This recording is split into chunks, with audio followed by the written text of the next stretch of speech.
ते व्यास विशाल बुद्धे फुल्लारविन्दायतपत्र नेत्र येन त्वया भारत तैलपूर्ण प्रज्वालितो ज्ञानमया प्रदीपः प्रपन्नपारिजाताय स्तोत्रवेत्रैकपाणये ज्ञानमुद्राय कृष्णाय गीतामृतदुहे नमः।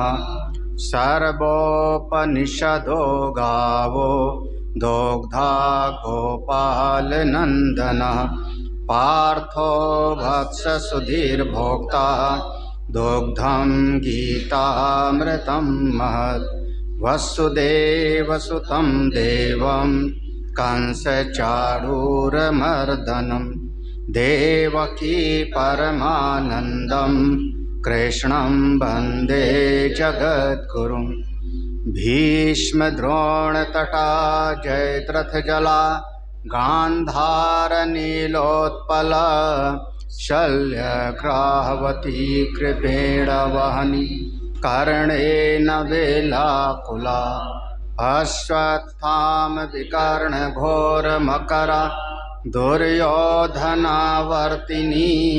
सोत्तीर्णा खलु पाण्डवैरणनदी कैवर्तका केशवः पाराशर्यवचा सरोजममलं गीतार्थगन्धोत्कटं नानाख्यानककेसरं हरिकथा सम्बोधनाबोधितं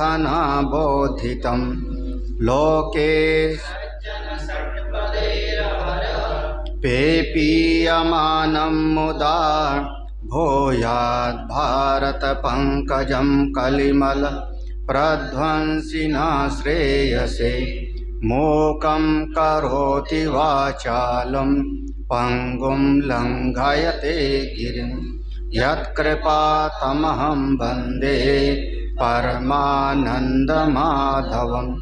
यं ब्रह्मा वरुणेन्द्ररुद्रमरुतः स्तुवन्ति दिव्यैस्तवैः वेदैः साङ्गपदक्रमोपनिषदैः गायन्ति यं सामगा ध्यानावस्थिततद्गतेन मनसा पश्यन्ति यं योगिनो यस्यान्तं न विदुषुरासुरगणा देवाय तस्मै नमः।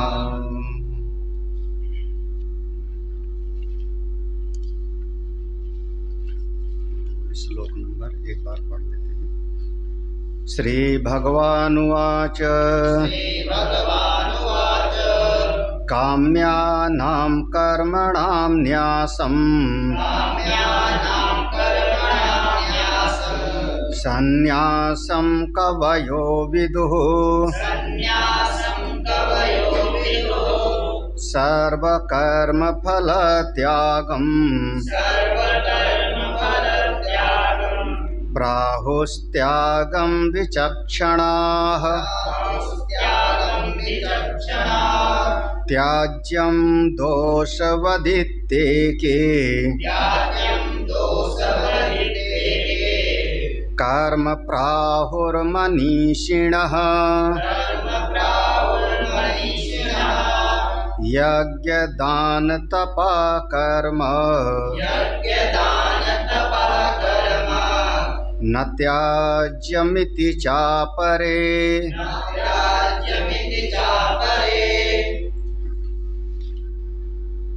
ये मुख्य रूप से अर्जुन का प्रश्न था। मैं सन्यास को ठीक ठीक समझना चाहता हूँ और दूसरा त्याग को भी ठीक ठीक समझना चाहता हूँ। सन्यास और त्याग भगवान ने जो उत्तर दिया उनका 4 प्रकार के विकल्प हैं, 4 प्रकार की संभावनाएं होती हैं। पहला, सकाम कर्मों का पूरी तरह से त्याग, काम्यानाम कर्मणाम न्यास, सकाम कर्मों का पूरी तरह से त्याग। दूसरा विकल्प था जो नित्य नैमित्तिक कर्म कर रहा हो उसमें भी फल की इच्छा का त्याग, सर्व कर्म फल त्याग। तीसरा विकल्प बताया कि वो सारे कर्म जिनमें कोई न कोई दोष होता है, बंधन का हेतु बनता है दुख का, उनका त्याग, और जो अच्छे कर्म हैं उनको करते रहना चाहिए, उनका ऐसा कहना है, दोष वाले कर्मों का त्याग। और चौथी बात कह दी कि अगर श्रौत स्मार्त कर्म है, श्रुति प्रतिपादित कोई कर्म है और उसमें दोष भी दिखाई पड़ता है तो भी उसको छोड़ना नहीं चाहिए। यज्ञ दान तप, इनको कभी भी छोड़ना नहीं चाहिए। ये 4 विकल्प थे। इस पर भगवान भाष्यकार ने जो चिंतन किया, उन्होंने कहा देखो ये जो 4 विकल्प बताए गए हैं, ये चारों विकल्प जो कर्म के क्षेत्र वाले हैं उन्हीं के लिए बताए गए हैं, जिनको कर्म का अधिकार है, जिनके भीतर अभी कामनाएं हैं, जिनको कोई न कोई स्वर्ग आदि की इच्छा है, उन्हीं के लिए बताया गया है। यहाँ पर जो तत्वदर्शी हैं, परमार्थदर्शी हैं, जिन्होंने सब कुछ त्याग करके सन्यास का मार्ग अपनाया है, ये 4 में से कोई विकल्प उनके लिए नहीं। जैसे अब सन्यासी हो गया तो उसके पास तो घी नहीं, तो यज्ञ कहाँ से करेगा? यज्ञ दान तपा कर्म, घी नहीं तो यज्ञ कहाँ से करेगा? और सन्यासी हो गया तो फिर उसकी कामना तो खत्म हो गई, तो फिर सकाम कर्म का त्याग कैसे? पहले वो त्याग दिया, सन्यासी हो गया तो सकाम कर्म तो जो है अब कामना कहाँ रही? या जब वो संन्यास्त हो गया तो संसार का कोई कर्म करेगा नहीं, वो तो केवल श्रवण मनन निधिध्यासन करेगा, तो कर्म फल की इच्छा का त्याग की बात कहाँ से बनती है? और जब उसने समस्त कर्मों का त्याग करके और तीनों ऐषणाओं का त्याग करके संन्यास ले लिया, तो दोष वाले और निर्दोष कर्म का विभाग की बात ही नहीं रह गई। वो तो सारे कर्मों को छोड़ करके और उसने अग्नि का त्याग कर दिया, संन्यास ले लिया। तो ये वास्तव में जो सन्यासी है उसके लिए ये बात नहीं है। ये जो अविद्या कामना कर्म से ग्रसित संसार के कर्म के लोग हैं उनके लिए बात है, ये भगवान का दृढ़ निश्चय है। पूछने वाले ने कह दिया कि नहीं भाई, अगर आप ऐसा कहते हो कि ये जो कर्म निष्ठा वाले हैं उनके लिए उपदेश है, ज्ञान निष्ठा सन्यासियों के लिए नहीं है, तो जैसे भगवान ने कर्म निष्ठा के बारे में विभाग किया है और बताया है, तो ज्ञान निष्ठा वाले के लिए भी बताना चाहिए कुछ न कुछ। तो भगवान भाष्यकार ने कहा ये बात ठीक नहीं है, क्योंकि जो ज्ञान निष्ठा वाला है वो विवेक से संसार को छोड़ा है, चिंतन करके संसार से वैराग्य को प्राप्त करके आत्मज्ञान के मार्ग पे आया है, तो किसी शरीर से कष्ट के भय के कारण छोड़ के नहीं आया है, मोह के कारण नहीं छोड़ के आया है। इसलिए उसका किसी भी कर्म में कोई, जो वास्तव में सन्यासी है उसके लिए सकाम कर्म का त्याग कर दे, ये बात कहना नहीं बना। जब कर्म नहीं करेगा तो कर्म फल के त्याग की बात कह दो, ये भी संभव नहीं है। फिर दोष वाले कर्म मत करो, ये भी बात संभव नहीं है। फिर जब उसके पास सन्यासी हो गया, उसके पास पैसे ही नहीं है, तो फिर दान की बात कैसे कहेंगे हम उसको? सब का सब ये सन्यासी की बात नहीं, असल सन्यासी की बात नहीं।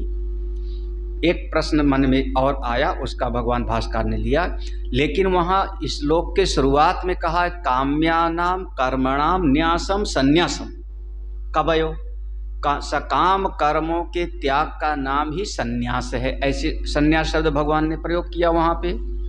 तो ऐसा क्यों? तो भगवान भाष्यकार कहते हैं ये अपेक्षा से एक त्याग तमोगुणी होता है, एक त्याग रजोगुणी होता है। तो तमोगुणी और रजोगुणी त्याग को छोटा बताने के लिए जो सत्वगुणी त्याग होता है उसकी महिमा के लिए हम कह देते हैं।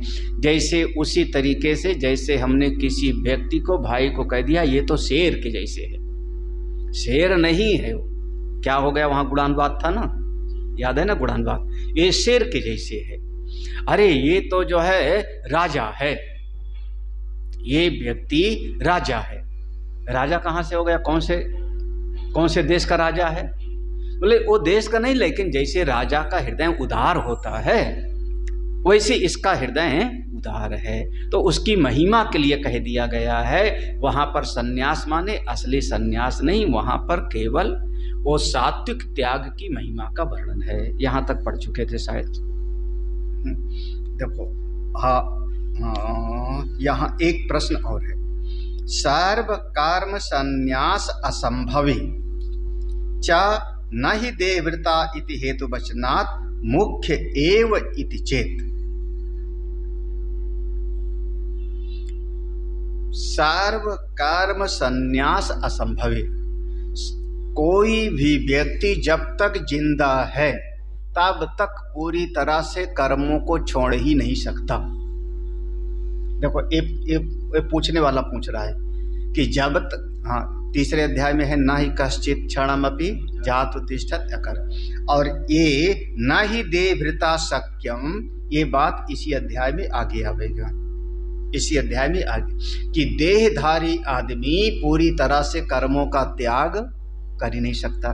तो इसी बात को कह रहे हैं, सर्व कर्म संन्यास असंभवी, पूरी तरह से सारे कर्मों को छोड़ देना ये शरीरधारी के लिए संभव नहीं है। हाँ, इति हेतु वचनात्, अगर ऐसा मान लें कि जब शरीरधारी पूरी तरह से कर्म को छोड़ ही नहीं सकता तो असल में फिर मुख्य एव इति चेत, तो यहाँ पर संन्यास का अर्थ यही हो गया कि कर्म करता रहे और फल की इच्छा को छोड़ दे, इसी का नाम संन्यास, क्योंकि कर्म तो छोड़ ही नहीं सकता पूरी तरह से। तो अगर ऐसी बात है तो यहाँ पर कर्म फल का जो त्याग है उसी को संन्यास हम क्यों ना, क्योंकि पूरी तरह से कर्मों का त्याग करना किसी के लिए संभव नहीं, ऐसा गीता जी में वचन है। न ही कश्चित क्षणमपि जातु तिष्ठति अकर्मकृत, और न ही देवव्रता शक्यम त्यक्तुम कर्माणि अशेषता, ये 2 श्लोक में है। तो देखो फिर कह रहे हैं, इसका उत्तर दे रहे हैं, ना बिल्कुल ठीक नहीं कह रहे हो तुम, तुम्हारी बात सही नहीं। हेतु वचनस्य स्तुत्यर्थत्वात्, यहाँ पर जो हेतु बताया है, हेतु वचन सर्व कर्म फल त्याग, वो तो केवल स्तुति के लिए है। हेतु वचनस्य स्तुत्यर्थत्वात् माने स्तुति, कई बार स्तुति किया जाता है। अरे भाई आप तो राजा हो, आप तो राजा हो, तो क्या हो गया, उसकी स्तुति की जा रही है। तो कई बार हाँ आपने अमुक कार्य बहुत बढ़िया किया है तो स्तुति की जा रही। तो ऐसे वहाँ पर ये जो कह दिया कि कोई आदमी समस्त कर्मों को छोड़ नहीं सकता, वो स्तुति की बात है। भगवान ने तो कहा है कि छोड़ सकता है, भगवान ने ये भी कह दिया कि वहाँ पर कोई बात कही गई है, कर्म की प्रशंसा हो रही थी, वहाँ पर कर्मयोग की प्रशंसा करनी थी, तीसरे अध्याय में कर्मयोग की प्रशंसा करनी थी, तो भगवान ने वहाँ पर स्तुति करने के लिए कर्मयोग की कह दिया कि कोई भी आदमी पूरी तरह से कर्मों को छोड़ ही नहीं सकता। वो तो स्तुति करने की बात थी, क्योंकि आदमी छोड़ ही नहीं सकता, तो वहाँ कर्मयोग की स्तुति थी। वो सिद्धांत नहीं था कि कोई आदमी कर्म को छोड़ नहीं सकता। नहीं समझ आ रही बात? एक सिद्धांत होता है, एक अर्थवाद होता है।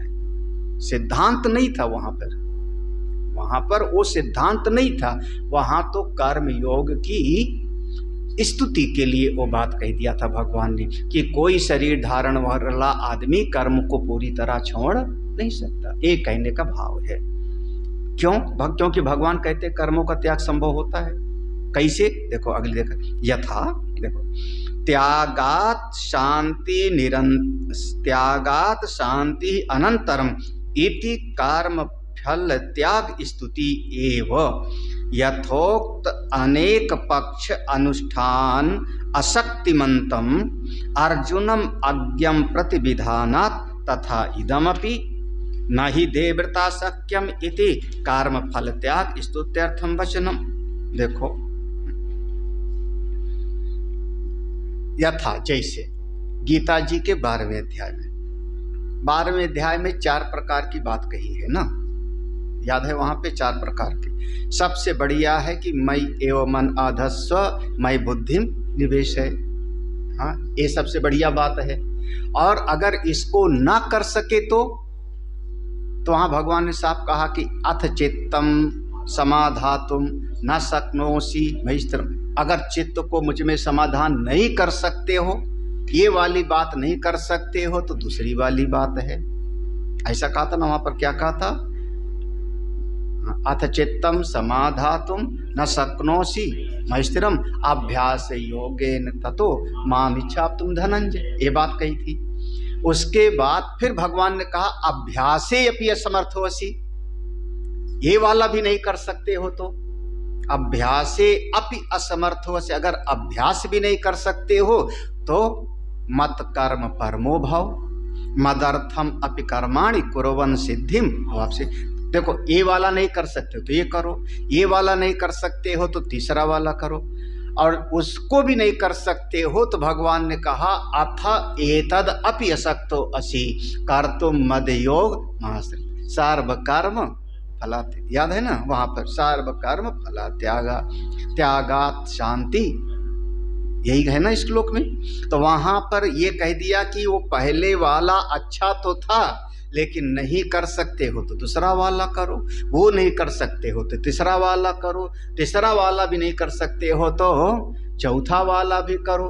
तो वहां पर इस प्रकार से ये इस बात को कहा, देखो हाँ, त्यागात शांति अनंतरम, जो उस श्लोक में आया 12वें अध्याय में इति, वहां कर्म फल के त्याग की स्तुति है। कैसे स्तुति है? स्तुति कैसे है? यथोक्त अनेक पक्ष अनुष्ठान अशक्तिम, वहां पर 3-4 मत दिया, ये भी नहीं कर सकते हो, पहला वाला नहीं कर सकते हो तो दूसरा वाला करो, दूसरा वाला नहीं कर सकते हो तो तीसरा वाला करो, तीसरा वाला नहीं कर सकते हो तो चौथा वाला करो, यही ना। लेकिन अगर श्रेष्ठ तो पहला वाला था, तो अनेक पक्ष अनेक रास्ते बताए, लेकिन नहीं कर सकते हो तो वहां पर कर्म फल के त्याग की स्तुति किया है। हाँ, त्यागात शांति ही अनंतरम, तो वो शब्द जो त्यागात शांति, त्याग से शांति की प्राप्ति होती है, वो कर्म फल के त्याग की स्तुति है। स्तुति है, विधान नहीं है। विधान तो ये था कि पहले वाला करते मयि एव मन आधस्व मयि बुद्धि, नहीं कर सकते होते वाला है। उसे किसके लिए कहा गया? अर्जुनम अज्ञम प्रति, जो अज्ञ माने अज्ञानी है, और वो बड़ा वाला बढ़िया वाला जो बताया था नहीं कर सकता, तो भाई वो वाला नहीं कर सकते तो यही कर लो। जब बच्चा देखो 8वीं क्लास पास करता था, 8वीं क्लास तक सब पढ़ाया जाता था, सारे विषय, 8वीं क्लास पास किया तो बढ़िया क्या है? बोले साइंस पढ़ो, साइंस पढ़ो, वो भी मैथ्स से, या तो बायो से पढ़ो, वो नहीं पढ़ सकते हो तो कॉमर्स पढ़ो, कॉमर्स नहीं पढ़ सकते हो तो आर्ट्स से पढ़ो, यही ना। तो आर्ट्स से पढ़ लो, हिंदी से पढ़ लो।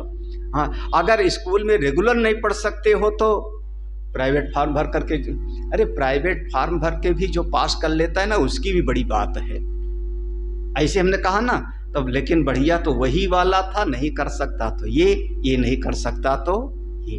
वहाँ स्तुति थी कि चलो कोई बात नहीं, ये वाला भी।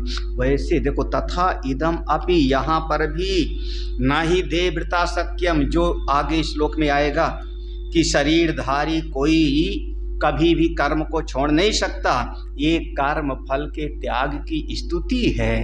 ये कोई सिद्धांत नहीं है कि शरीरधारी जो होगा कभी कर्मों को छोड़ अरे 6 घंटा तो हम कर्मों को छोड़ के सो जाते हैं कि नहीं? सोना कर्म नहीं है। कर्म हम उसमें कहते हैं जिसमें कारक होते, कर्ता ने कर्म को करण से के द्वारा, अरे हल लेकर के हमने खेत में जोता, हल से किसने? हमने क्या किया? जुताई किया। किसके लिए? फसल के लिए, यही ना। जब जुताई हो गई तो बैल को हमने खोल दिया, अपादान पृथक करने में बैल को छोड़ दिया। फिर उसके साथ में किसके खेत में जुताई किया? बोले अपने संबंध। तो ये जिसमें होता है उसको हम कहते हैं कर्म। गहरी निद्रा में ये सब कहाँ होता है? कर्ता। गहरी निद्रा में कर्ता होता है क्या? किस चीज से आप सोने का प्रयास किए? कैसे सोने का प्रयास किया, तो वहाँ नहीं होता तो उसको हम कर्म की श्रेणी में, वहाँ कर्मों की शांति है, वहाँ कर्म नहीं है। तो गहरी निद्रा में तो हम छोड़ के 6 घंटा चले गए, वहाँ तो कोई कर्म नहीं किया। तो ये बात जो कह दिया कि कोई शरीरधारी कर्म को छोड़ नहीं सकता, वो बात तो बहुत सही नहीं है। वो केवल वहाँ स्तुति है, अर्थवाद है, उसको सिद्धांत मत समझ लो। देखो आगे देखो, नीचे की पंक्ति में कह देते हैं ना,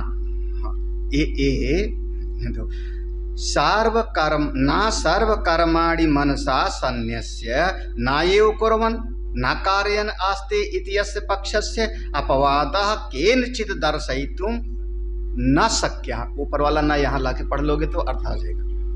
पहला ना शब्द है ना को यहाँ लगा देना तो समझ लें, न शक्यः करें। सर्व कर्माणि मनसा सन्न्यस्य, ये गीता में भगवान ने पहले कहा है, सर्व कर्माणि मनसा, वहाँ समस्त कर्मों का मन के द्वारा संन्यास त्याग, वहाँ कहा है भगवान ने, बिल्कुल स्पष्ट कहा है। और कैसा है, ना कुर्वन् नायु कुर्वन् न कार्यन, ना करता है और ना किसी से कराता है, और ऐसा अपने आनंद में रहता है। आस्ते सुखम बसी। आप ये जो भगवान ने कहा है वहां पर अस्य पक्ष से, ये जो कहा है सर्व कर्माणि मनसा सन्न्यस्यास्ते सुखम बसी, हाँ, नव द्वारे पुरे देहि नैव कुर्वन्न करें। अब इसको जो है, ये जो भगवान ने कहा है अस्य पक्ष से अपवादः केनचित्, इसका खंडन कोई करके दिखावे। अस्य पक्ष से अपवादा माने इस बात का खंडन करना, केनचित् किसी के बस में न शक्या, संभव नहीं। ये तो बिल्कुल, क्योंकि श्रुति का सिद्धांत है, वेद का सिद्धांत है, भगवान ने वहां पर किया है कि तत्ववेत्ता कुछ भी नहीं करता, तो इसको कोई काट नहीं सकता जी। तो सर्व, देखो वहां लिखा सर्व कर्माणि मनसा सन्न्यस्य, तो समस्त कर्मों का संन्यास हो सकता है। तो ये जो लिखा कि जब तक शरीर है तब तक कर्मों को छोड़ नहीं सकता, वो बात केवल स्तुति है, उसको सिद्धांत मत समझो। क्योंकि भगवान ने कहा कि कर्मों का संन्यास मन से करके, और सन्यासी बड़े आनंद में अपनी महिमा में वास करता है, ना करता है और ना किसी से करवाता है। तो देखो अब बिल्कुल अब ये पंक्ति पूरे इस जो 2 दिन से हम लोग पढ़ रहे थे, 3 दिन से भाष्य, उसका निष्कर्ष है, पूरे का उपसंहार है। तस्मात् इसलिए कर्मणि अधिकृतानि प्रति एव एष संन्यास त्याग विकल्पः, इसलिए कर्म में ही जिनका अधिकार है, कर्म के लिए ही जिनको अधिकृत किया गया है, उन्हीं के प्रति एवं उन्हीं के लिए ही ये दोनों बातें, संन्यास और त्याग की बात कही गई। वो 4 प्रकार के विकल्प, ये उनके लिए, किसके लिए, जिनका कर्म में अधिकार है, सन्यासी के लिए नहीं। ये तो परमार्थदर्शिना सांख्या, जो परमार्थदर्शी सांख्या बुद्धिमान है, तेषाम ज्ञान निष्ठायाम एव, उनका केवल ज्ञान में निष्ठ हो जावे, ब्रह्म विद्या में निष्ठ हो जावे। और कैसे, सर्व कर्म संन्यास लक्षणायाम अधिकारो, केवल समस्त कर्मों को छोड़ करके अपने ज्ञान में जाके अवस्थित हो जाएं, ना अन्यत्र, और उनके लिए कोई अलग दूसरा कोई काम नहीं। इति नाते विकल्प आ रहा, इसलिए जो परमार्थदर्शी हैं, आत्मनिष्ठा पाना चाहते हैं, उनके लिए कोई विकल्प की बात नहीं कि कर्म फल त्याग करें, कि कर्म को ना छोड़ें, ये सब उनके लिए कोई बात नहीं। 2 ही बात है, एक अज्ञानी, एक ज्ञानी। अज्ञानी है वो संसार में कामना है तो कर्म करे, और ज्ञानी है तो संन्यास प्राप्त करके आत्मस्वरूप में निष्ठा हो जाए, जिसने शरीर से अपनी आत्मा को अलग समझा। स्पष्ट हो गया।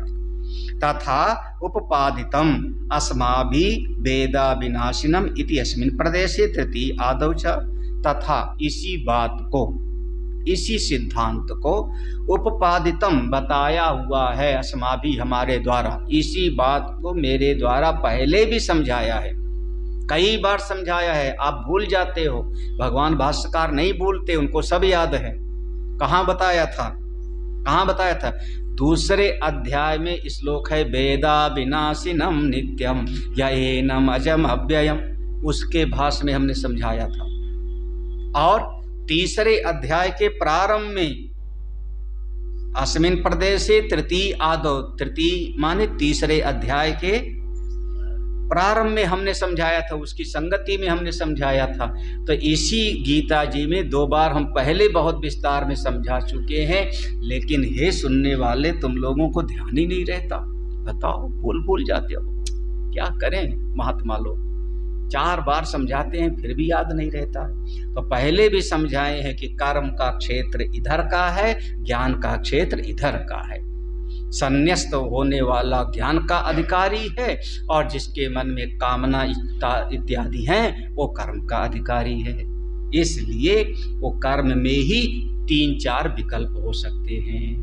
भाई अगर आपको सोना है तो कौन सा विकल्प है, और चलना है तो आपके सामने अब रास्ता आ जाएगा, रिक्शे से जाऊं कि कार से जाऊं कि साइकिल से जाऊं या पैदल ही चला जाऊं। मान लो आपके मन में गंगा जी स्नान करने की इच्छा है, तो आपके सामने विकल्प आया ना, गंगा जी जाने की इच्छा है, स्नान करने की इच्छा है, तो विकल्प आया ना कि कैसे जाऊं मैं, यही ना। और हमारी इच्छा ही नहीं जाने की, तो कौन सा विकल्प होगा। हमको ना गंगा जी जाने की इच्छा है, ना स्नान करने की इच्छा है, ना किसी से बात करने की इच्छा है। कौन सा बात कहोगे कि अब आप रिक्शा से जाओ, इच्छा ही नहीं है, तो हमारे लिए क्या बताइए। हाँ, तो हमको बताओ कि नहीं स्कूटर से जाना चाहिए।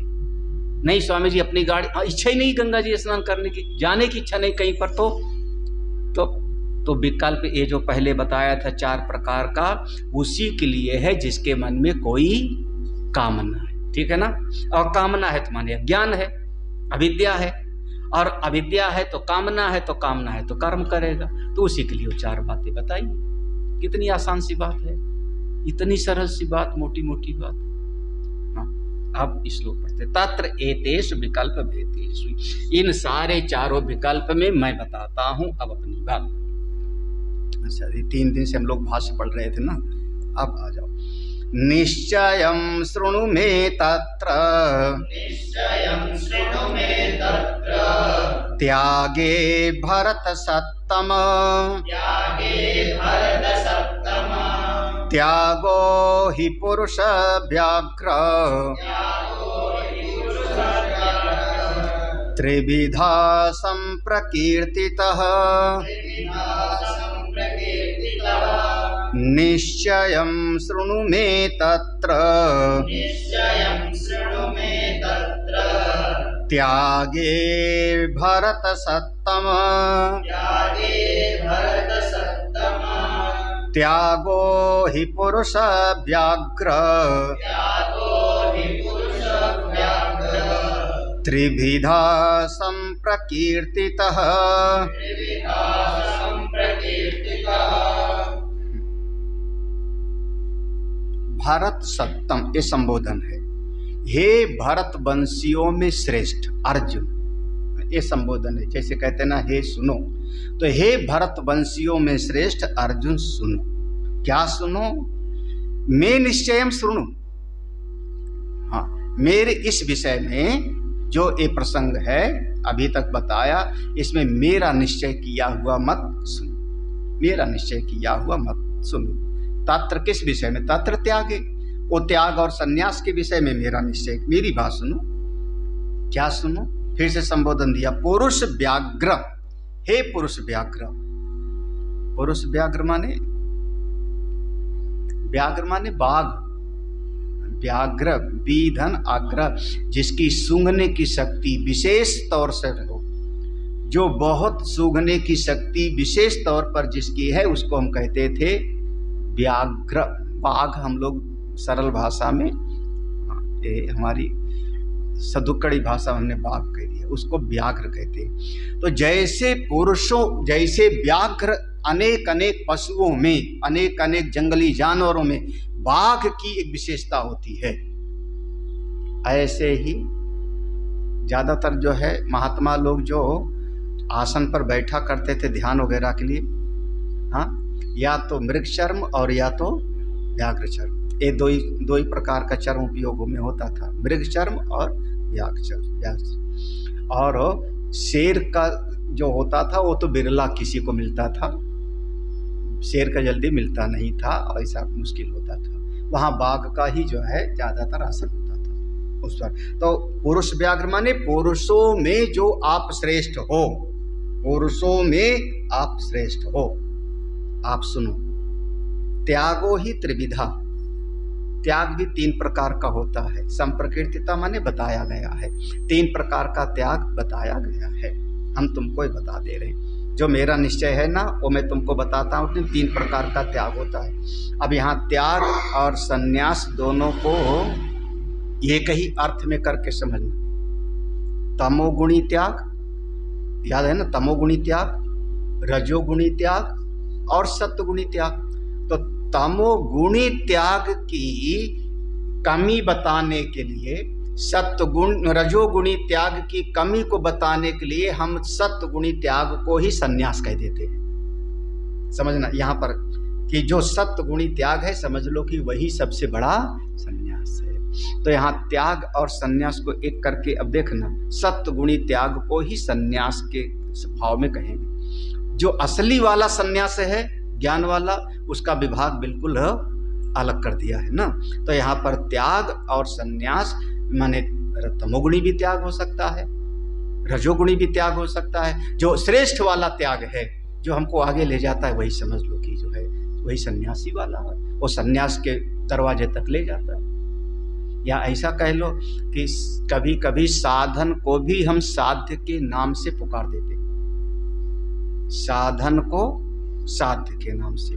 साधन को, जैसे आप स्टेशन जाओ, तो स्टेशन जाओ तो आपको कोई एक ट्रेन है जो आपको गंतव्य तक ले जाने वाली। बांद्रा एक जगह है, बांद्रा एक जगह है बम्बई के पास में। बम्बई जाना होता है तो जैसे वहाँ पर 3-4 स्टेशन है छोटे छोटे और भी, तो बांद्रा तक ट्रेन माने बम्बई ले जा रही। अब हम हरिद्वार गए तो वहाँ हम पूछ लेते हैं बांद्रा कौन से प्लेटफार्म पे खड़ी है। हमने पूछ लिया बांद्रा कौन से प्लेटफार्म में खड़ी है, तो बांद्रा यहाँ थोड़े है। बांद्रा ले जाने वाली जो ट्रेन है, उस ट्रेन को भी हम बांद्रा के नाम से बुला देते, ठीक है ना। आजकल जो है 2-3 ट्रेनें चल रही, योगा नगरी ऋषिकेश, ऐसे उसका आता है YN योगा नगरी, हाँ ऐसे ना, दून एक्सप्रेस देहरादून।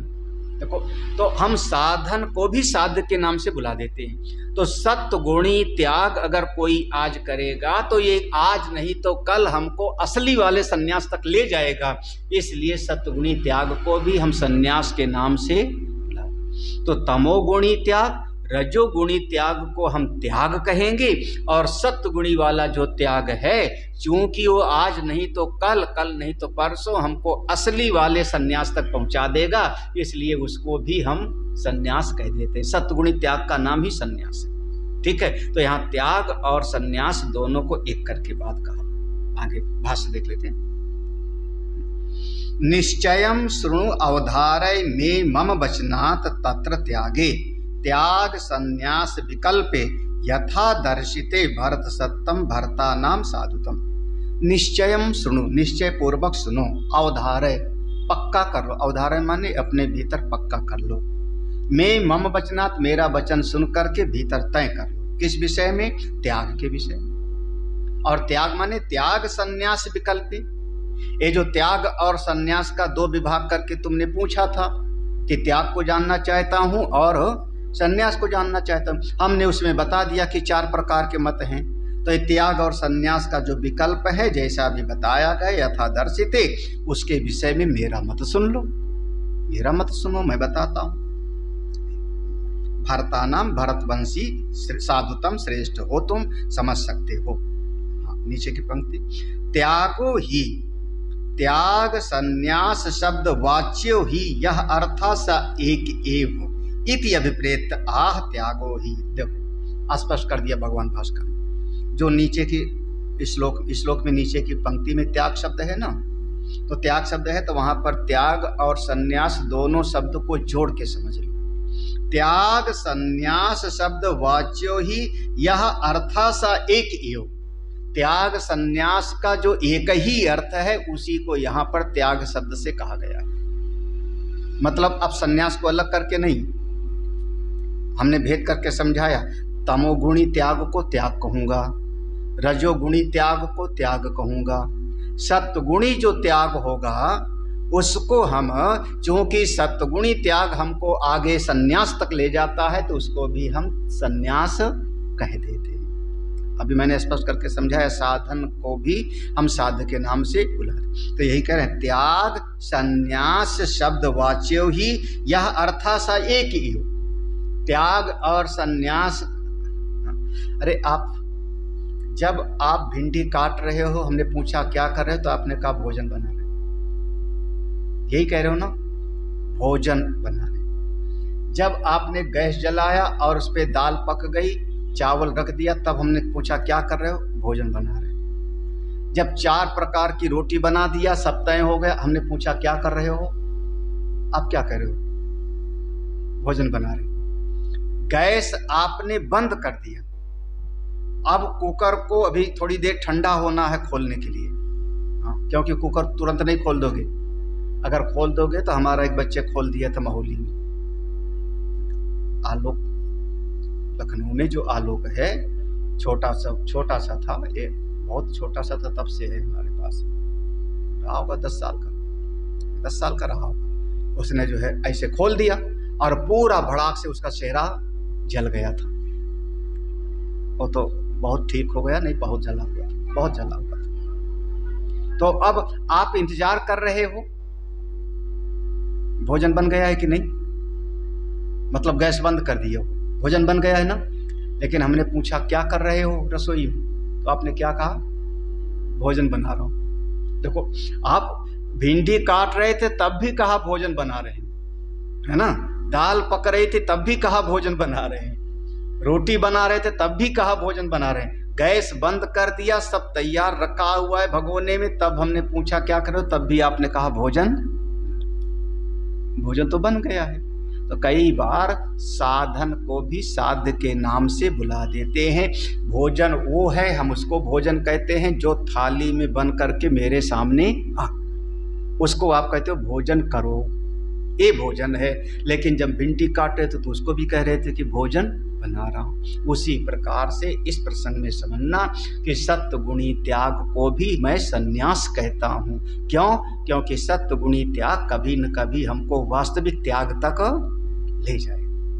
इस जगत में बिल्कुल परम सत्य है, बिल्कुल परम सत्य है। जितना आप त्याग करते हो उतने आगे बढ़ते जाते हो। चाहे वस्तु का त्याग, धन का त्याग, भीतर से ममता का त्याग, अहंकार अपनी अकड़ का त्याग, विचारों का त्याग, जितना आप त्याग करते जाते हो उतने आप आगे बढ़ते जाते हो, उतना ही आप आगे बढ़ते हो। त्याग के अलावा और कोई उपाय नहीं।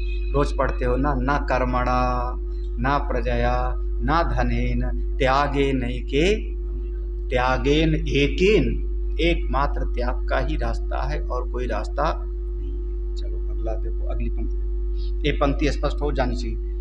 यहाँ पर जो श्लोक में त्याग शब्द है ना, उसके लिए भाष्यकार ने कहा त्याग संन्यास शब्दवाच्य ही यह अर्था सा एक ही हो। त्याग और संन्यास दोनों को एक ही अर्थ में यहाँ अभिप्रेत ऐसा मान करके त्याग कहा गया है। अच्छा, इस श्लोक में पुरुष व्याघ्र है तो पुरुष व्याघ्र त्रिविधा त्रिप्रकार, 3 प्रकार का त्याग होता है। कौन सा? तामसादि प्रकार ही संप्रकीर्तिता शास्त्रेषु सम्यक कथिता, समस्त शास्त्रों में अच्छी प्रकार से सम्यक प्रकार से कहा गया है। 3 प्रकार का त्याग। कौन सा? तमो, रज और सत्व। अब इस पूरे श्लोक का जो है, हाँ, पूरे श्लोक का भाव यहाँ पर देते हैं। श्लोक का अर्थ हो गया इतने में, श्लोक का अर्थ स्पष्ट हो गया। अब श्लोक का भाव नीचे बताते हैं। यस्मात्, क्योंकि, यस्मात् क्योंकि तामसादि भेदेन त्याग संन्यास शब्दवाच्यः अर्थः अधिकृतस्य कर्मिणः अनात्मज्ञस्य त्रिविधा संभवति। न परमार्थदर्शिनः इति अयम अर्थो दुर्ज्ञानः तस्माद् अत्र तत्त्वं न अन्यो वक्तुं समर्थः तस्मात् निश्चयं परमार्थ शास्त्र विषयम अध्यवसायम ऐश्वरम श्रृणु। क्या बात है। यस्मात् क्योंकि, क्योंकि यस्मात् माने क्योंकि, तस्मात् माने इसलिए, ठीक है। क्योंकि देखो तामसादि भेदेन 3 प्रकार का भेद किया है, तमो रज और 3, तो 3 प्रकार का भेद करके त्याग और संन्यास शब्द से जो अर्थ बताया है वह किसके लिए है? अधिकृतस्य, जो अधिकारी है किसका? कर्मिणः, कर्म का अधिकारी है। और किसको हम कर्म की बात बताएंगे? जो अनात्मज्ञ से, अभी अपने उसने आत्मा के वास्तविक स्वरूप को नहीं जाना है, अज्ञानी है। जब आत्मा को नहीं जाना तो शरीर से ममता है, शरीर से ममता है तो उसके भीतर कोई न कोई लौकिक जगत की कामना है, जब कामना है तो उसको हम कर्म का उपदेश करते हैं। तो अनात्मज्ञ उसके लिए त्रिविधा संभवती, उसी के लिए 3 प्रकार के त्याग की बात बताई गई। न परमार्थदर्शिनः, जो शरीर से अपनी आत्मा को अलग देख चुका है, देखता है, उसके लिए बात नहीं, सन्यासी के लिए ये बात नहीं है। हाँ देखो, इति अयम अर्थो दुर्ज्ञानः, ये बात, अयम अर्थ, ये बात आसानी से समझ में किसी को नहीं आती। दुर्ज्ञाना माने आसानी से दुनिया वालों को ये बात समझ में नहीं आती। जब तुम्हें लोग 3 दिन से पगला रहे हो, क्या क्या पढ़ रहे हैं, तो आसानी से कहाँ किसको समझ में आती? किसको हम समझाने जाऊँ सड़क पर? हाँ, सुनना ही नहीं चाहता, और सुनता भी है तो समझ में बात नहीं आती जल्दी। तो ये देखो, इति अयम अर्थो दुर्ज्ञानः, ये बात, दुर्ज्ञान माने दुख पूर्वक किसी को समझ में आता है, बड़े कष्ट से समझ में आता है, बड़ी अकल लगावे तब किसी को ये बात समझ में आवेगी। आसानी से जो है समझ में नहीं आवेगी। आसानी से तो दुनिया भर की छोटी छोटी बातें समझ में आ जाएंगी। ये बात अच्छा, चावल पकाना हो, ये बात बताना हो तो कोई भी आसानी से समझ जाएगा। हम उसको एक गिलास दे दें, इस गिलास में 1 गिलास चावल नाप के डालना कुकर में, और 3 गिलास पानी नाप के डाल देना कुकर में, बंद करके रख दो चावल। मुझे समझ में आ गया ना कितना आसान है। अच्छा, अगर हलवा बनाना हो तो थोड़ा इससे ज़्यादा दिमाग लगाना पड़ेगा। हलवा बनाना हो तो कितना लगाना पड़ेगा? देखो, आधा 1 पाव घी, 2 पाव सूजी, है ना, हिसाब वही होता है ना, 1 पाव घी, 2 पाव सूजी, और फिर चीनी कितना, रेशियो क्या होगा?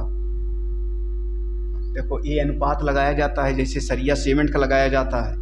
कहते नहीं 1:6 का मसाला बनाओ। हाँ, तो 1 पाव घी, 2 पाव सूजी, उसमें चीनी कितना पड़ेगी? देखो, गड़बड़ा रहे हो तुम लोग। सबको आइडिया सबको है, अपने आप बना लोगे, लेकिन अगर हमको ये समझाना हो तो इसमें ज़्यादा कठिनाई नहीं, आसानी से। मान लो किसी को इमरती बनाना सिखाना हो तो, अच्छा, चावल बनाना सिखाना हो तो आसान रहे, समझ में आ गया। हलवा बनाना सिखाना हो तो आसान है, समझ में आ गया। इमरती बनाना सिखाना हो तो कितना मुश्किल है। तो 4 बार समझाओ नहीं बनेगा जी, नहीं बनेगा। तो उसी प्रकार से कोई एक चीज, देखो, इति अयम अर्थ हो, अरे तमोगुण आदि से जो 3 प्रकार के त्याग का भेद बताया है, तमोगुण, रजोगुण, 3 प्रकार, उसमें कर्म करने वाले का ही अधिकार है, परमार्थदर्शी सन्यासी का नहीं। इस बात को बड़े बड़े लोग जल्दी समझ नहीं पाते, इसीलिए अर्जुन तुमको मैं समझा रहा हूं। क्या भगवान प्यार से कहते हैं, इसीलिए तुमको समझा रहा हूं। तो निश्चयम शृणु मे तत्र त्यागे भरत। देखो, तस्माद अत्र तत्त्वम न अन्यो वक्तुम समर्था, इस बात को कोई दूसरा तुमको समझा नहीं पावेगा। देखो तस्मात क्योंकि कठिन है, दुर्ज्ञान है। दुर्ज्ञान माने दुखेन, बड़ी कठिनाई से जो समझ में बात आती है। दुर्ज्ञान माने दुखेन, बड़ी कठिनाई से जो बात समझ में आती है, वो दुर्ज्ञान हो गया। तो इसलिए मैं तुमको समझा रहा हूं। हाँ, तत्वम ना अन्यो वक्त, अरे तुम्हारी किस्मत अच्छी है कि मैं बताने के लिए तैयार हूं। ये भगवान का कहने का मतलब है। ना अन्यो वक्त तुम समर्था, कोई दूसरा तुमको जल्दी समझा नहीं पावेगा। तस्मात् निश्चयम परमार्थ शास्त्र विषयम, इसलिए ये निश्चय कर लो, परमार्थ असली बात को पकड़ लो। परमार्थ शास्त्रार्थ विषयम, परमार्थ माने परम सत्य, शास्त्रों का निष्कर्ष, अध्यवसायम, इसको अपने भीतर धारण कर लो, धारण कर लो। ऐश्वरम शृणु, ये मेरे से सुन करके, कौन मैं हूं? मैं कौन हूं? ईश्वर। मुझ ईश्वर से सुन करके तुम पक्का कर लो कि ये त्याग भी 3 प्रकार का होता है। अब यहां से आगे शुरू हो जाएगा, लेकिन कौन सा निश्चय करना है? अभी त्याग को 3 प्रकार का आगे बताऊंगी। निश्चय क्या करना है? हाँ, कहा पुनः असौ निश्चय इति, अतः आह, किस बात का निश्चय करना है? तो भगवान श्लोक कहते हैं, श्लोक पढ़ लेते हैं। यज्ञ दान तपा कर्म न त्याज्यम कार्यमेव तत्, यज्ञो दानं तपश्चैव पावनानि मनीषिणाम्।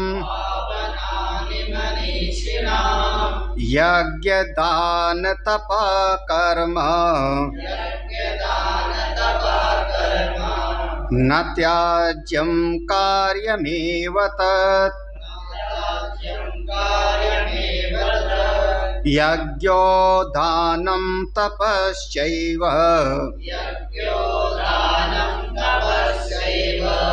पावनानि मनीषिणाम्।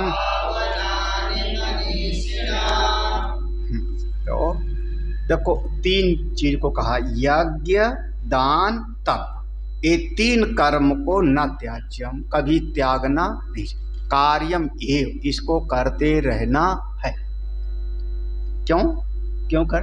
यज्ञोदानम तपश्चैव, यज्ञ दान और तप, ये तीनों बुद्धिमानों को भी पवित्र कर, मनीषिणाम बुद्धिमानों को भी ये पवित्र करते हैं, हृदय को पवित्र करते हैं।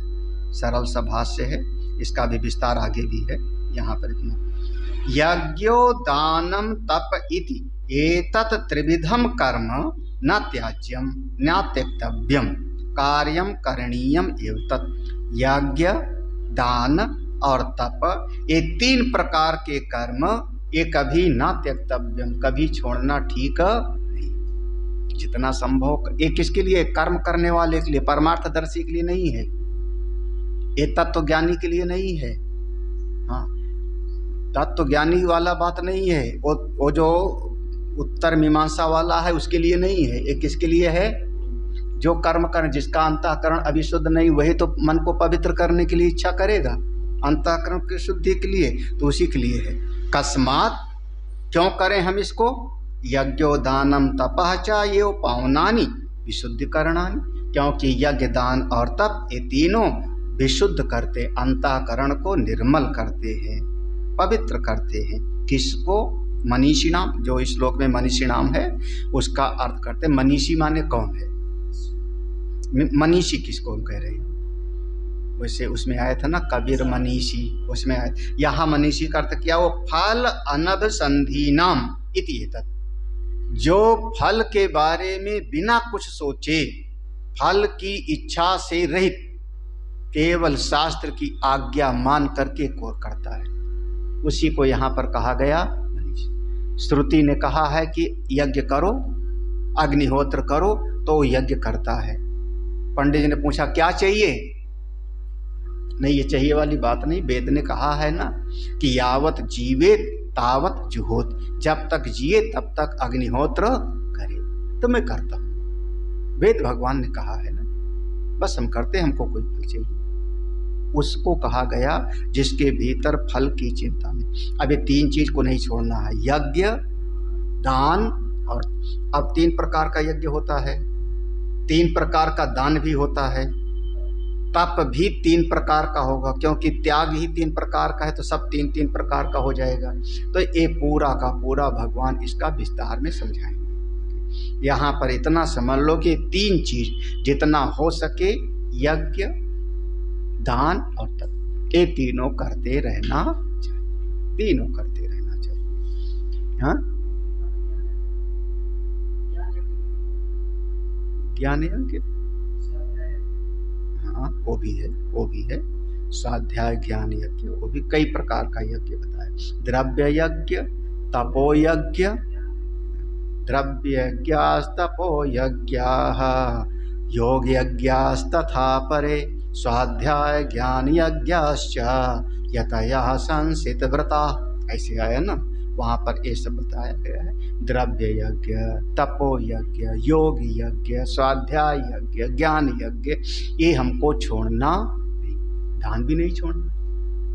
दान माने जो आपके पास है उसमें से एक हिस्सा निकालते रहना चाहिए। ये सीधा सा ये सिद्धांत है कि हम अगर कहीं से कुछ लेते हैं तो उसके प्रति मेरा भी कुछ दायित्व बनता है। अगर हम गंगा जी में जा कर के उनसे पवित्रता लेते हैं, मेरा शरीर भी पवित्र हुआ, मन भी पवित्र हुआ, वस्त्र भी धो लिए, तो अगर थोड़ा सा दूध भी समय है तो डाल देना चाहिए।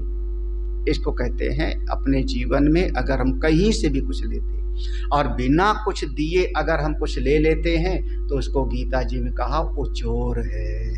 हाँ, तैर्दत्तान पदायैभ्यो यो भुंक्तेस्तेन एव स। बिना दिए अगर कुछ हम लेते हैं तो वो तो चोर है, वो फिर कभी उसका हृदय पवित्र नहीं होगा, उसका लोक परलोक दोनों बिगड़ जाएगा। ये बात बिल्कुल स्पष्ट है। इसलिए अगर हम गाय से दूध लेते तो गाय को चारा खिलाते हैं, सीधी सी बात है। गाय से दूध लेते तो गाय को चारा खिलाते हैं, गाय की सेवा करते हैं। तो बिना कुछ दिए अगर प्राप्त करते हैं तो वो ठीक नहीं। तो दान हो गया। तप माने अपना संयम, अपनी वाणी पर, अपने मन पर संयम हो। तो ये 3 चीज हमको कभी छोड़ना, ये करते रहना चाहिए। ओम पूर्णमदः पूर्णमिदं पूर्णात् पूर्णमुदच्यते पूर्णस्य पूर्णमादाय पूर्णमेवावशिष्यते। ओम शांति शांति शांति। हरि ओम। श्री गुरुभ्यो नमः। हरि ओम। आज कठिन नहीं लगा होगा ना?